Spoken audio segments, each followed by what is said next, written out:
देश के पूर्व उपराष्ट्रपति जगदीप धनखड़ के इस्तीफे को लेकर बढ़ती अटकलों पर केंद्रीय गृह मंत्री अमित शाह ने पहली बार प्रतिक्रिया दी है। उन्होंने सोमवार को कहा कि जगदीप धनखड़ ने स्वास्थ्य कारणों की वजह से इस्तीफा दिया है। इसके साथ ही गृह मंत्री ने विपक्ष के उन दावों को भी खारिज कर दिया कि वह नजरबंद हैं। एक न्यूज एजेंसी को दिए इंटरव्यू में गृह मंत्री ने कहा, धनखड़ साहब का इस्तीफा अपने आप में स्पष्ट है। उन्होंने अपने इस्तीफे के लिए स्वास्थ्य कारणों का हवाला दिया है। उन्होंने अपने अच्छे कार्यकाल के लिए प्रधानमंत्री और अन्य मंत्रियों व सरकार के सदस्यों के प्रति हार्दिक आभार भी व्यक्त किया है। अमित शाह से जब विपक्ष की ओर से जगदीप धनखड़ के घर में नजरबंद करने के दावों के बारे में पूछा गया तो उन्होंने कहा कि सच और झूठ की व्याख्या केवल विपक्ष के बयानों पर निर्भर नहीं होनी चाहिए और उन्होंने पूर्व उपराष्ट्रपति के इस्तीफे पर हंगामा करने के खिलाफ चेतावनी दी। शाह ने कहा, ऐसा लगता है कि सच और झूठ की आपकी व्याख्या विपक्ष के बयानों पर आधारित है। हमें इस सब पर बखेड़ा नहीं खड़ा करना चाहिए।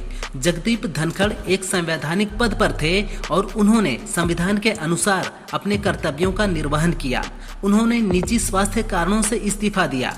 इस मुद्दे पर ज्यादा विचार विमर्श नहीं करना चाहिए। गृह मंत्री अमित शाह का ये बयान विपक्ष की ओर से जगदीप धनखड़ के अचानक दिए गए इस्तीफे की ओर से आया है, जिसमें दावा किया गया था कि सरकार ने धनखड़ को खामोश कर दिया है। कांग्रेस महासचिव जयराम रमेश ने कहा कि देश के इतिहास में ये पहली बार है कि किसी उपराष्ट्रपति के इस्तीफे के साथ साथ उन्हें चुप कराने की भी बात कही गई है।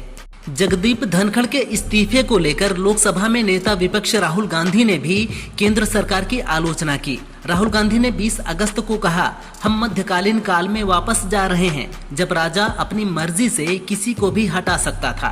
निर्वाचित व्यक्ति क्या होता है इसकी कोई अवधारणा ही नहीं है। उसे आपका चेहरा पसंद नहीं आता, इसलिए वह ईडी को मामला दर्ज करने को कहता है और फिर एक लोकतांत्रिक रूप से निर्वाचित व्यक्ति को 30 दिनों के भीतर हटा दिया जाता है। साथ ही ये भी ना भूलें कि हम एक नए उपराष्ट्रपति का चुनाव क्यों कर रहे हैं। कल ही मैं किसी से बात कर रहा था और मैंने कहा, आप जानते हैं पुराने उपराष्ट्रपति कहां चले गए।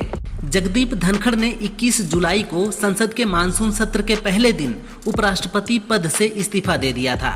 राष्ट्रपति द्रौपदी मुर्मू को सौंपे गए अपने लेटर में उन्होंने कहा था कि वह अपने स्वास्थ्य को प्राथमिकता देना चाहते हैं और डॉक्टरों की सलाह का पालन करना चाहते हैं।